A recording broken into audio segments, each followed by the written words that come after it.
Vamos abrir a Escritura nessa segunda mensagem da nossa série sobre a missão da igreja, dessa vez em Lucas, capítulo 24, versos 44 a 48. Nós vamos falar hoje a respeito da nossa identidade como testemunhas de Jesus Cristo, como pessoas que conhecem a verdade e que estão prontas a apresentá-la a outros.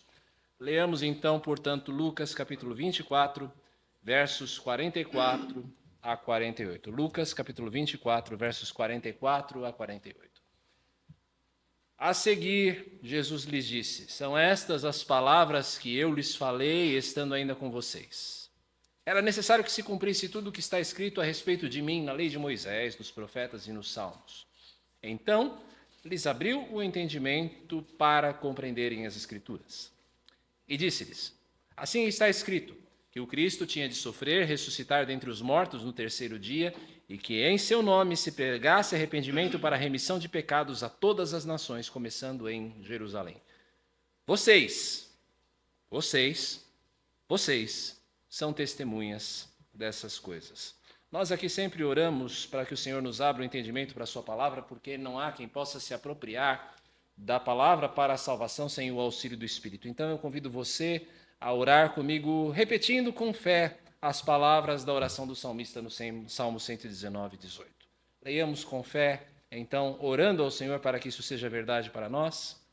Desvenda os meus olhos para que eu contemple as maravilhas da tua lei. Desvenda os meus olhos para que eu contemple as maravilhas da tua lei, ó Senhor. Qual é o seu lugar no mundo? A nossa identidade. Quem eu sou, quem você é, não é apenas definido pelo seu nome ou então pela sua nacionalidade ou pelas suas características físicas. Aquilo que você faz está intimamente ligado a quem você é. Quando você, por exemplo, vai se apresentar para alguém, é muito comum você perguntar ou você já oferecer a resposta diretamente dizendo com o que você trabalha, o que é que você faz. Já é parte até do protocolo social você responder alguma coisa assim. Faz parte da sua identidade dizer o que é que você faz, qual é o seu propósito. Quem é o crente? Quem é o crente em Jesus Cristo? Qual é o lugar dele no mundo? Qual é o propósito para o qual ele existe? Lucas parece construir essa resposta ao longo de todo o seu evangelho. Nos primeiros versos já do seu evangelho, Lucas deixa claro que o seu objetivo é certificar Teófilo, seja quem quer que fosse Teófilo, das verdades que lhe foram ensinadas. A tônica de Lucas é apresentar Jesus como Salvador, não apenas de Israel, mas de todo aquele que se apropria pela fé da sua obra de salvação. Lucas faz isso ao longo de todo o seu evangelho, então nós chegamos a esse último trecho, que é o final do evangelho de Lucas. Jesus, ele se apresenta aos discípulos, os discípulos estão fechados, amedrontados ainda por tudo que havia acontecido nos últimos dias após a crucificação. Jesus se manifesta entre eles, dá provas da sua ressurreição, e então ele dá a esses homens ainda temerosos as últimas instruções antes de subir aos céus. Entre todas essas instruções que Jesus dá, nós temos essas 5 palavras que definem o propósito daqueles homens dali por diante. Obrigado, Fê. Vocês são testemunhas dessas coisas. Vocês são testemunhas dessas coisas. Testemunhar. Dar testemunho é a razão de ser da igreja. Se a igreja não testemunha, a igreja não tem razão de ser. Uma igreja sem testemunho pode servir para uma porção de coisas boas. Uma igreja sem testemunho pode servir para promover justiça social. Serve para reunir gente para fins proveitosos. Serve até para reunir pessoas para estudar teologia. Mas se não houver testemunho da palavra, ela não vai estar cumprindo a finalidade para a qual ela foi instituída pelo seu Senhor, o Senhor Jesus Cristo. Ela não vai ser igreja de Cristo sem o testemunho. O que é que significa esse testemunho, então? O que significa ser testemunha? De que é que nós testemunhamos? Qual é o conteúdo do nosso testemunho? Com que finalidade nós testemunhamos?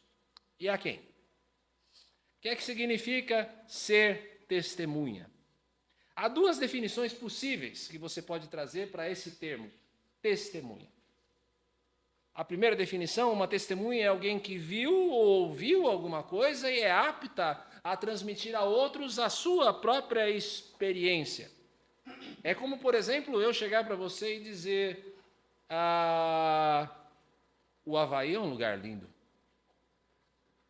Eu posso dizer isso. Eu estive lá, eu vi. E eu vi paisagens maravilhosas, eu vi praias incríveis, eu conheci pessoas sensacionais ali. Eu posso dar esse testemunho porque eu vivi isso. É nesse sentido, nesse primeiro sentido, que nós temos o termo testemunha.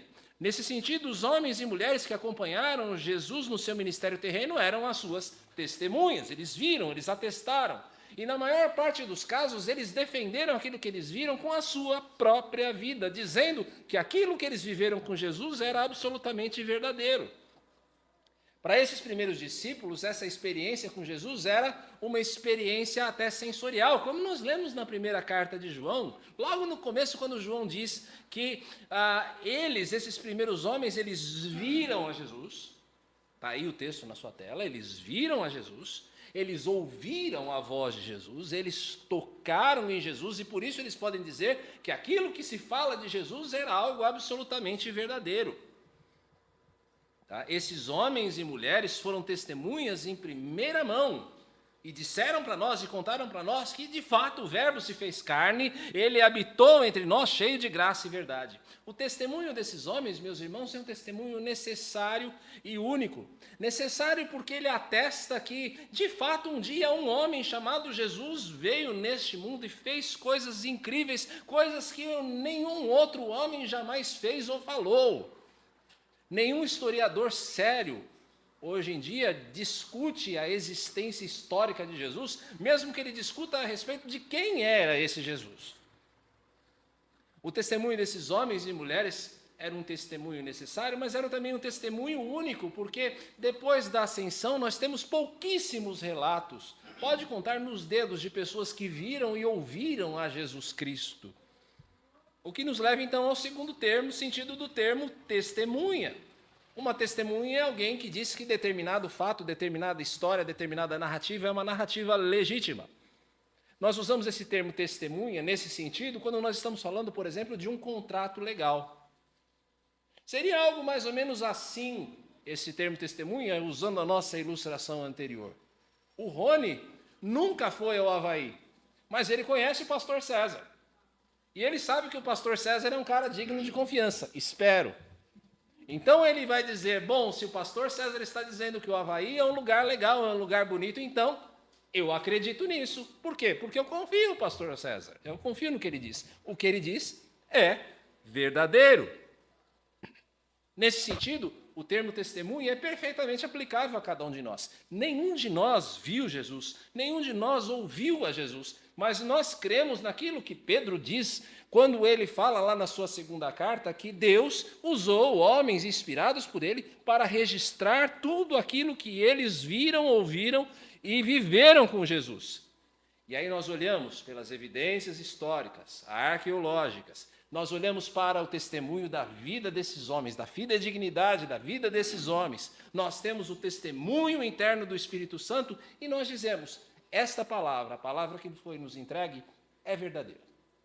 Nós acreditamos que aquilo que a Bíblia diz a respeito de Jesus Cristo é verdadeiro, é digno de toda aceitação. Será que essa forma de testemunha é de alguma maneira inferior àqueles que viram e ouviram? Será que nós somos menos testemunhas porque nós não vimos e ouvimos Jesus? De maneira nenhuma. Jesus mesmo fala a esse respeito, dizendo ao incrédulo Tomé, você creu porque me viu? Bem-aventurados são os que não viram e creram. Nós somos bem-aventurados, nós não vimos, mas nós cremos. E quando nós recebemos a palavra como verdadeira, nós recebemos do alto essa certeza das coisas nas quais nós somos ensinadas, nós nos tornamos participantes dessa comunidade da fé, através do qual essa palavra é transmitida ao longo dos séculos. Filhos passando para pais, geração passando para uma outra geração, e assim a palavra continua na sua jornada salvadora, transmitindo quem é Jesus Cristo. E assim vai ser, meus irmãos, até o dia que o Senhor Jesus vier. E no dia que o Senhor Jesus vier, nós teremos mais uma vez a experiência daqueles primeiros homens. Porque, mais uma vez, nós veremos, nós ouviremos, nós apalparemos. Nós seremos também testemunhas em primeira mão acerca do verbo da vida. Mas vamos seguir adiante. Eu chamo a sua atenção, para o verbo que o Senhor Jesus usa no verso 48. Jesus diz, vocês são testemunhas. Jesus não está dizendo aqui, vocês serão. Jesus não está dizendo, vocês devem ser. Jesus não está dizendo, vocês podem ser. É presente do indicativo. Vocês são, é certeza, é fato consumado. Isso quer dizer o seguinte, todo aquele que conhece da palavra, todo aquele que conhece de Jesus Cristo, todo aquele que acredita que a palavra é verdadeira já é uma testemunha. E se o testemunho não existe, é porque não existe uma convicção apropriada da verdade. Talvez você até conheça a palavra intelectivamente, está na tua cabeça, mas ela não desceu ainda necessariamente para o coração. O problema da falta de testemunho, meus irmãos, não está na falta do testemunho em si. Se você não testemunha, a questão não é o testemunho em si. Nas cartas do Novo Testamento, os apóstolos não dão qualquer ênfase no dever de evangelizar. Você não vai achar nenhuma passagem nas cartas de Paulo dizendo, olha, Alexandre, evangelize mais. Você não vai achar isso no Novo Testamento. Sabe por quê? Porque dar testemunho é um pressuposto de quem conhece a verdade. É como Pedro e João dizem ao Sinédrio quando eles são presos, nós não podemos deixar de falar das coisas que nós vimos e ouvimos. Não é nós não podemos num sentido legal, mas é porque simplesmente isso é impossível. Você fala daquilo que domina o seu coração. Você fala de uma viagem que você fez, você fala de um filme legal que você assistiu, você fala do restaurante que você frequenta. Se é o evangelho que está enchendo o seu coração, você vai falar dele. Minha menor preocupação nessa série de mensagens, não se engane, como pastor, a minha menor preocupação nessa série de mensagens é se você vai evangelizar mais. Essa é a menor das minhas preocupações. A minha real preocupação é se você crê.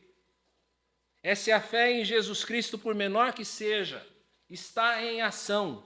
Porque se ela estiver em ação, falar em Jesus Cristo e do seu encontro pessoal com Ele, de como você conheceu Jesus, de como esse encontro transformou a sua vida, é uma decorrência natural.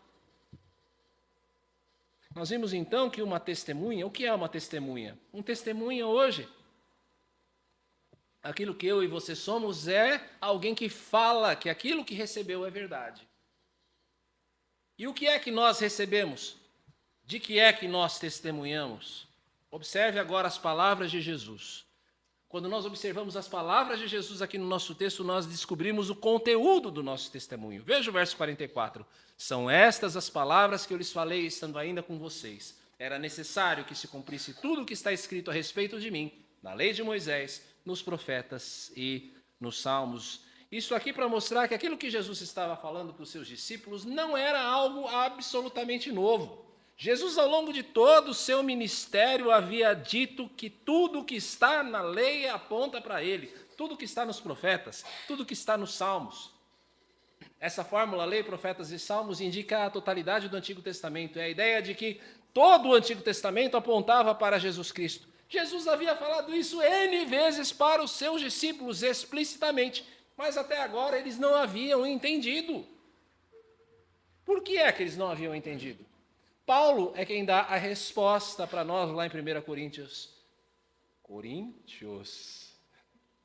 Ora, a pessoa natural não aceita as coisas do Espírito de Deus porque são loucura e não pode entendê-las porque elas se discernem espiritualmente. Ou seja, o homem natural não pode entender de coisas espirituais.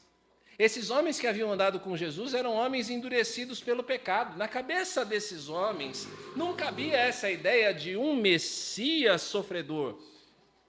O Cristo para eles deveria ser aquele que viria para esmagar os inimigos de Israel, para fazer retornar aquela era de ouro de Davi e de Salomão. É claro, A leitura desses homens do Antigo Testamento, o Antigo Testamento dizia essas coisas? Sim, ele dizia essas coisas, mas a leitura deles era tremendamente seletiva, porque o Antigo Testamento não dizia apenas que o Messias deveria ser um Messias triunfante, um rei triunfante, um conquistador num cavalo branco, mas quando você olha, por exemplo, para o Salmo 22, para Isaías 53, você descobre alguma coisa sobre o ungido do Senhor, que o ungido do Senhor era uma ovelha muda, levada ao matadouro. A nossa salvação não era uma salvação que vinha por um exército, mas vinha através do sofrimento do Messias. Essa dureza de coração desses primeiros homens permanece ainda, meus irmãos. Muitos hoje estão dispostos a ouvir de um Jesus sábio, amoroso, mestre de justiça. Você vai encontrar pessoas por aí tremendamente dispostas a demonstrar a sua simpatia por Jesus, mas fale sobre a necessidade da cruz. Fale de um Jesus que é Senhor, fale de um Jesus que demanda obediência, que virá julgar o mundo com justiça, e você vai ver se a simpatia por Jesus permanece. A dureza de coração ainda permanece. Esses homens que estão ouvindo Jesus só vão entender quando Jesus abre o entendimento deles, quando Jesus os habilita a crer. Nós acreditamos que isso só é possível através da recepção do Espírito Santo. Mas esses homens ainda não estão recebendo aqui o batismo com o Espírito Santo, como nós vamos ver lá no Pentecostes, 40 dias depois dessa ocasião. Se você olha para o verso 49, você descobre que o Pentecostes ainda era para esses homens um evento futuro. Eles ainda haveriam de receber a plenitude do Espírito Santo. O que eles estão recebendo aqui de Jesus é uma capacitação especial para crer. Jesus está abrindo os olhos dele, assim como ele havia feito com os discípulos em Emaús, nesse mesmo capítulo. Para que eles olhassem para as profecias do Antigo Testamento e vissem a Jesus. E do que é que essas profecias falavam? Qual era o conteúdo dessa profecia? Veja os versos 46 e 47. Assim está escrito que o Cristo tinha de sofrer, ressuscitar dentre os mortos no terceiro dia, e que em seu nome se pregasse arrependimento para a remissão de pecado a todas as nações, começando em Jerusalém. Veja só, essas profecias do Antigo Testamento diziam que o Messias deveria sofrer. Você já encontra essa profecia, talvez não, certamente, mas você encontra essa profecia do sofrimento do Messias já na primeira promessa de redenção de Gênesis 3,15. Porém, entre você e a mulher, entre a sua descendência e o descendente dela, a inimizade. Este lhe ferirá a cabeça, o descendente da mulher, e você lhe ferirá o calcanhar. Ora, nós sabemos quem é o descendente da mulher. O descendente da mulher é Jesus, e ele haveria de triunfar sobre o diabo e a sua descendência. Mas esse triunfo não seria sem dor. Esse triunfo não seria sem sofrimento. Esse triunfo não seria sem morte. Quando nós olhamos para o sofrimento de Jesus, nós descobrimos que o sofrimento de Jesus não foi uma surpresa, não foi um revés nos planos de Deus. Muito pelo contrário, o sofrimento de Jesus era o plano. Era algo que foi traçado na eternidade, com uma finalidade muito bem definida, como a gente vai ver já já. Segundo, que nós vemos a respeito de Jesus, o Messias deveria ressuscitar dentre os mortos ao terceiro dia. O Antigo Testamento é cheio de promessas e de figuras a respeito de Jesus Cristo, da ressurreição de Jesus. Você vê isso nos Salmos, você vê isso no livro de Jó, mas nada é tão claro a respeito das condições dessa ressurreição como você vê no 6º capítulo do profeta Oséias, quando ele diz: depois de 2 dias nos dará vida, ao terceiro dia nos ressuscitará e viveremos diante dele. Ou seja, ao terceiro dia, Jesus, que é o Israel de Deus, a perfeita encarnação do Israel de Deus, Jesus haveria de ressuscitar ao terceiro dia, e assim foi. Ao terceiro dia, após a cruz, Jesus ressuscitou triunfantemente. Ele derrotou a morte, ele derrotou o cativeiro do pecado, e ele garantiu para mim e para você a nossa própria ressurreição. E não apenas uma ressurreição futura, mas Jesus já assegurou para nós uma nova vida, hoje, para que eu e você possamos viver e agradar a Deus, para que eu e você estivéssemos livres da escravidão do pecado, para que nós estivéssemos livres do temor da morte. Do que é que eu e você então testemunhamos? Qual é o conteúdo do nosso testemunho? O que é que nós consideramos como verdadeiro? do que é que nós devemos falar. Qual é o nosso testemunho? O resumo vem do apóstolo Paulo em 1 Coríntios, capítulo 15. Antes de tudo, entreguei a vocês o que também recebi, que Cristo morreu pelos nossos pecados, segundo as Escrituras, e que foi sepultado e ressuscitou ao terceiro dia, segundo as Escrituras. É isso. Esse é o testemunho. Esta, meus irmãos, é toda a teologia que você precisa saber para cumprir a sua missão. É isso. Segundo as Escrituras, Jesus morreu e ressuscitou ao terceiro dia. É isso. Jesus morreu e ressuscitou ao terceiro dia. Mas, a Escritura não foi dada a mim e a você como um livro de histórias. Não foi dada para mim e para você para a gente matar a nossa curiosidade a respeito de Deus. O objetivo da Escritura é muito mais elevado do que simplesmente nos prover de informações. A Escritura chama a mim e a você a uma resposta. A gente precisa dar uma resposta a esse fato da cruz e da ressurreição. O que é ser uma testemunha? É atestar a veracidade do que você recebeu. Do que nós testemunhamos, que Jesus morreu segundo as Escrituras e ressuscitou ao terceiro dia segundo as Escrituras. Com que finalidade agora nós testemunhamos? Qual é a finalidade? Veja novamente os versos 46 e 47. Assim está escrito, que o Cristo tinha de sofrer, ressuscitar dentre os mortos ao terceiro dia, e que em seu nome se pregasse arrependimento para a remissão de pecados a todas as nações, começando em Jerusalém.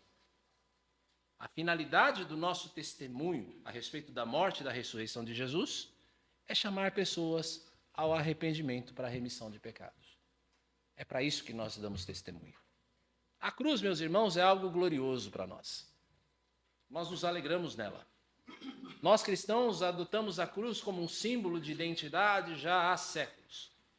Mesmo pessoas que não têm qualquer compromisso com Jesus Cristo, tem às vezes uma cruz na sua casa, ou então tem uma cruz pendurada numa correntinha no pescoço. Agora é preciso que nós reconheçamos, apesar da glória da cruz, que a cruz ela traz para nós algumas realidades incômodas. A primeira realidade da cruz é que o homem é pecador. O homem é pecador, o salário, a recompensa, a paga do pecado é a morte. Se Jesus, então, sendo inocente, é levado à morte, então ele está morrendo no lugar de alguém, ele está levando sobre si o pecado de alguém e não o seu próprio. João Batista, o primo de Jesus, o último dos profetas do Antigo Testamento, chama Jesus de o Cordeiro de Deus que tira o pecado do mundo. No Antigo Testamento você tinha os cordeiros sendo levados ao templo, vítimas inocentes que levavam sobre si a consequência do pecado de muitos pecadores. Jesus é o Cordeiro de Deus porque ele leva sobre si os nossos pecados. Essa categoria pecado é uma categoria bastante impopular, uma categoria ultrapassada para o nosso mundo hoje, mas aos olhos de Deus a realidade do pecado, de que o pecado existe e de que o pecado é algo grave, é tão presente aos olhos de Deus como ela sempre foi. Sempre foi. A cruz mostra para a gente então que o homem ele é um pecador. A segunda realidade incômoda da cruz é que o pecado tem consequências terríveis. Quando você olha para o horror da cruz, você contempla o horror da cruz e você até se comove com o sofrimento de Jesus na cruz, você ainda não vai ter arranhado nem mesmo a superfície do que ela significou ao Salvador.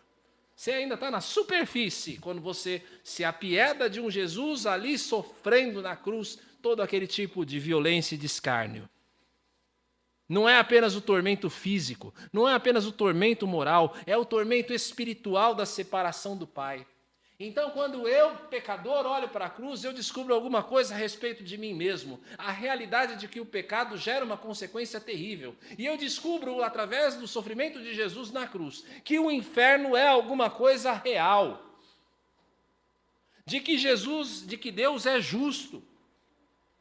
E se ele lança todo esse horror sobre o seu próprio filho, é porque eu preciso saber que Deus não toma o culpado por inocente. Terceira realidade incômoda da cruz é que nós não podemos fazer nada para nos livrar da nossa culpa. Nada!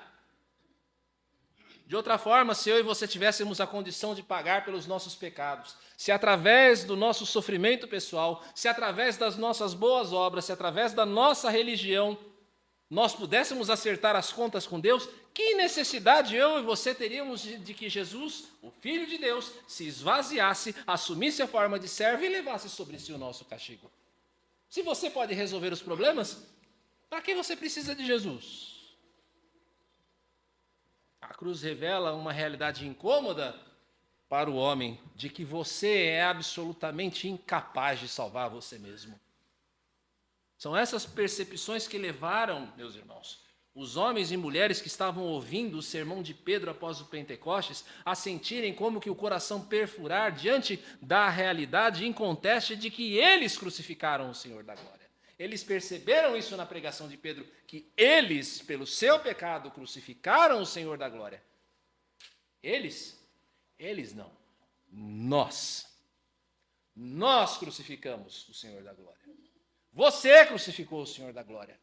Não foram, como já se disse, os pregos, não foram as armações do sinédrio, não foi aquela guarda aos pés da cruz que mantiveram Jesus preso no seu momento de sofrimento. O que manteve Jesus preso à cruz na sua hora mais escura foi a nossa desobediência, foi a tua dureza de coração, a vaidade dos nossos pensamentos. Mas para aqueles homens que ouviam Pedro, e para nós, existe esperança. A esse Jesus que foi crucificado, Deus o exaltou sobremaneira. Pela ressurreição, Jesus triunfa, de modo que nós sabemos que a sua obra foi eficaz. Nós sabemos que o Pai aceitou todo o resgate. Todo aquele que crê agora é livre do cativeiro do pecado, é livre da culpa do pecado. Para que alguém se aproprie dos benefícios da cruz, para que você se aproprie da obra salvadora de Jesus Cristo, para que você se veja livre da culpa e do cativeiro do pecado, é necessária apenas uma resposta. A mesma resposta que Pedro dá no final do seu sermão em Pentecostes, em Atos 2. Arrependam-se. Arrependam-se, cada um de vocês seja batizado em nome de Jesus Cristo para a remissão dos seus pecados, e vocês receberão o dom do Espírito Santo. Qual é a finalidade do testemunho? Por que é que nós damos testemunho da verdade da cruz e da ressurreição? Para que homens, para que mulheres, para que crianças se arrependam dos seus pecados. Eu fui alcançado pelo Evangelho da Graça com 12 anos de idade. 12 anos de idade eu descobri que eu era um pecador e que eu necessitava de Jesus. 12 anos de idade. Então o Evangelho é para vocês também, crianças. Vocês também precisam se arrepender dos seus pecados. É reconhecer que nós somos pecadores, que o pecado é alguma coisa horrenda aos olhos de Deus, que nós não podemos fazer nada por nós mesmos, a não ser que nós nos apropriarmos da obra de Jesus Cristo para nossa salvação. Meus amados irmãos, nada pode ocupar mais o coração e a alma da igreja. Nada pode ocupar mais o nosso coração como igreja. Fazer o bem através de obras sociais, a gente se envolver em movimentos de promoção de justiça, nós descansarmos nessa comunhão alegre que nós temos aqui no café, após o culto, nos nossos almoços, nas nossas programações, todas essas coisas são coisas boas e recomendáveis, mas se nós como igreja perdemos o foco do nosso testemunho acerca da morte e da ressurreição de Jesus e de chamar as pessoas ao arrependimento à fé, dentro e fora dos nossos arraiais, se a igreja se esquece disso, então ela perdeu o seu rumo. Então, ela perdeu o seu rumo. Isso eu digo não apenas corporativamente. Sermos testemunhas de Cristo deve ser o que preenche o nosso coração. Conhecer o que Jesus fez por nós. Conhecer o poder da ressurreição. Conhecer a Jesus pessoalmente através do Espírito Santo. É uma força irresistível ao testemunho da fé.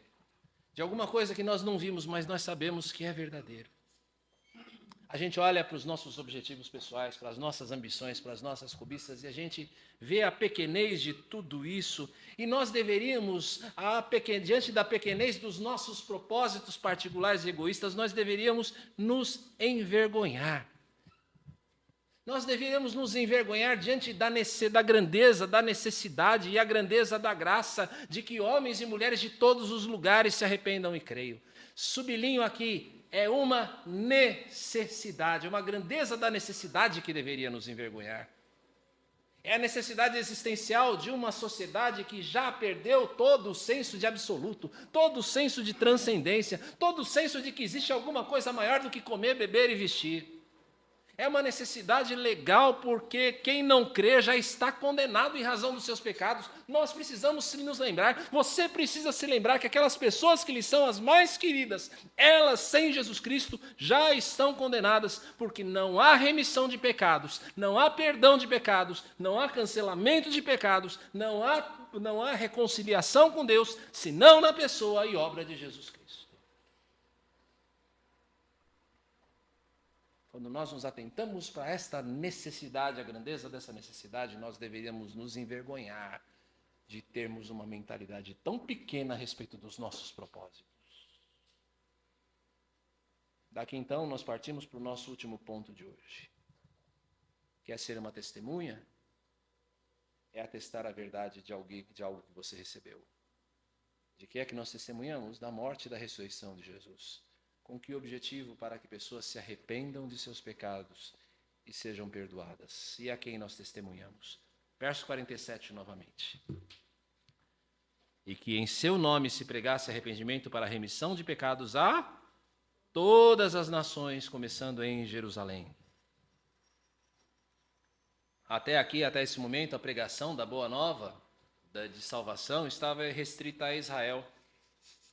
Mesmo Jesus enfatizou isso ao longo de seu ministério. Primeiro, os de Israel. Mas desde o Antigo Testamento nós já vimos que o plano de Deus era um pouco diferente disso, era um pouco maior do que isso. Você vê gente, por exemplo, como Ruth, como Raabe, como Jetro, são gentios. São aqueles que não eram judeus e que acolheram a fé de Israel e passaram a ser acolhidos no meio do povo escolhido. Eles não eram descendência de Abraão, mas eles foram contados entre o povo de Deus justamente porque eles creram. Entre outras tantas descrições do Messias, Isaías profetizou no seu capítulo 49. Sim, ele diz, o Senhor, para você é muito pouco ser o meu servo. Ele está falando de Ciro nessa profecia de maneira específica, mas a figura de Ciro aponta para Jesus Cristo. Sim, ele diz para você, Ciro, Jesus, é muito pouco ser o meu servo para restaurar as tribos de Jacó e trazer de volta o remanescente de Israel. Farei também com que você seja uma luz para os gentios, para que você seja minha salvação até os confins da terra. Até os confins da terra. Quando o Espírito Santo foi derramado no Pentecostes, meus irmãos, ficou evidente que o testemunho precisava extravasar os limites de Israel. A igreja batizada com o Espírito Santo começa a falar em outras línguas. Mas essas línguas não eram línguas estranhas, elas eram línguas estrangeiras.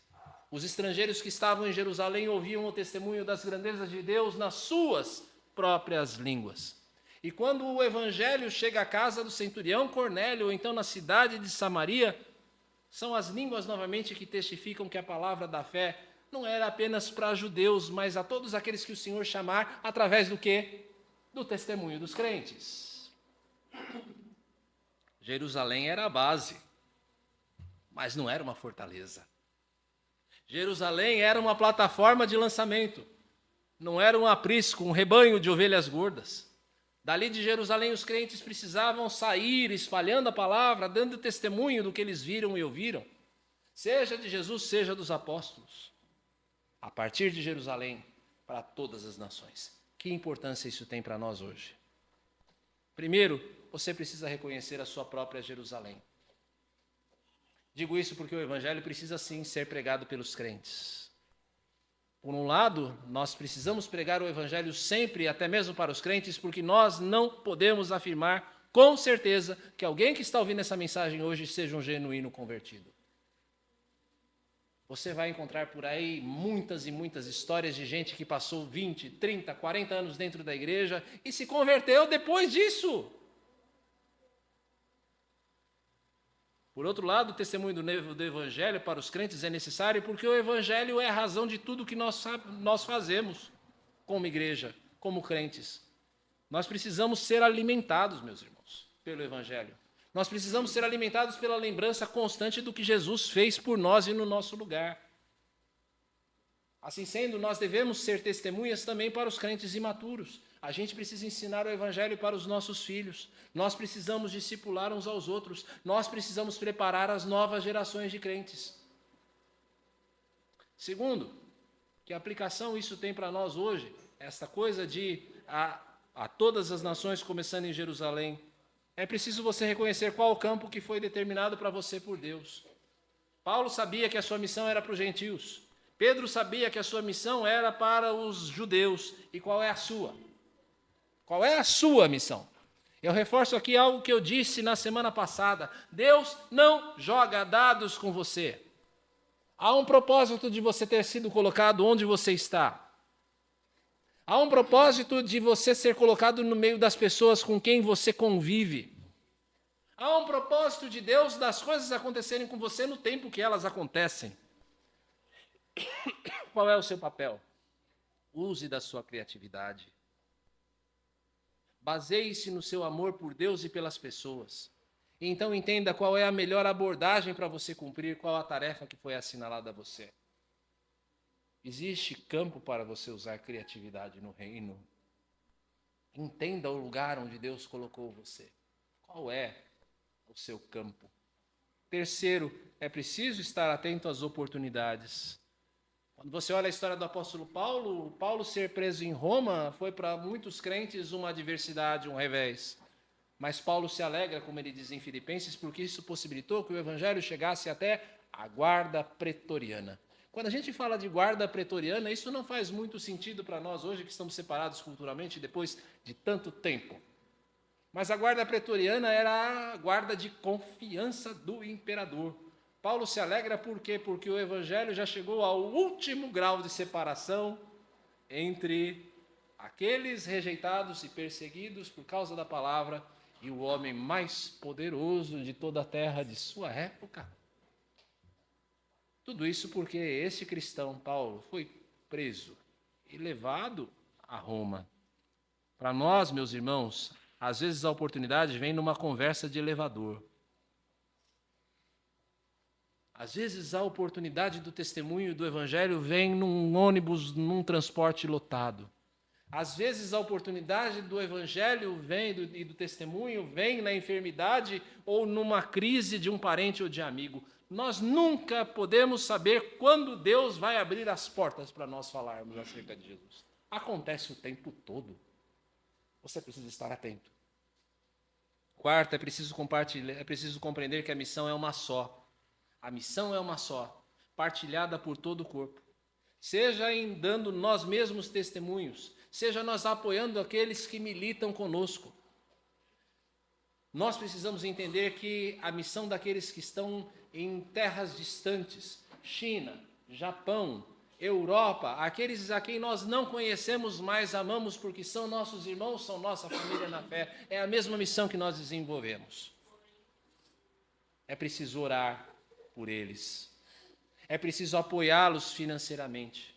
É preciso estar prontos a enviar pessoas.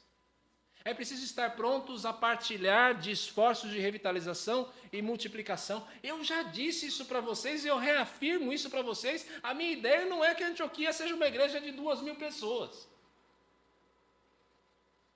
Desejo do meu coração, como pastor, a cobiça do meu coração, se é que eu posso falar assim, é que Antioquia chegue a umas 100 pessoas. E depois, quando chegar a umas 100 pessoas, a gente comece a mandar gente embora para outros campos. A igreja X está precisando de alguém que toque o violão. Não tem ninguém que toque o violão lá. Alexandre, tchau. Vá. Mas o Alexandre é o cara que toca. Não importa. Deus vai levantar outro. Vai embora. Não é indireta. Fique. Por enquanto, fique. Nós não chegamos no 100 ainda. Vai embora. Olha lá, ó. Sabe quem é que está cuidando dessa transmissão hoje, você que está em casa? Nós temos três pré-adolescentes ali. Não é um adulto que está cuidando, através de quem essa imagem está chegando para você. São 3 pré-adolescentes. A minha pergunta é, será que nós precisamos de 3 para cuidar da transmissão? Hoje, talvez, mas vai chegar uma hora em que eu vou poder dizer, Otávio, e ele é meu filho, Otávio, a igreja Y está precisando de alguém que colabore na transmissão. Meu filho, vai! O esforço é um só. Quinto, é preciso você considerar o amor de Deus por Jerusalém. Jerusalém foi, antes de todas as outras, o alvo do testemunho. O amor de Deus por essa cidade precisa pautar o nosso amor pela cidade. A cidade onde nós estamos, São Paulo, talvez a sua cidade, se você está vendo de outro lugar, e a gente tem pessoas que vêm até do exterior. A cidade é um lugar perverso, é um lugar maligno, é um lugar perseguidor dos crentes, é cheio de imoralidade, cheio de opressão, mas é o lugar onde a multidão dos eleitos aguarda ser revelada pela pregação do Evangelho, pelo seu testemunho. Nós precisamos aprender a amar a cidade. Você precisa aprender a amar a cidade, não apenas falar mal dela. Nós tivemos uma experiência sensacional ontem, indo para a Missão Cristolândia. Nós adentramos, nós fomos como igreja para o miolo de uma realidade lá na Cracolândia, a qual a maioria das pessoas quer passar longe ou esconder, talvez no mais fundo dos infernos. Nós fomos lá para o meio.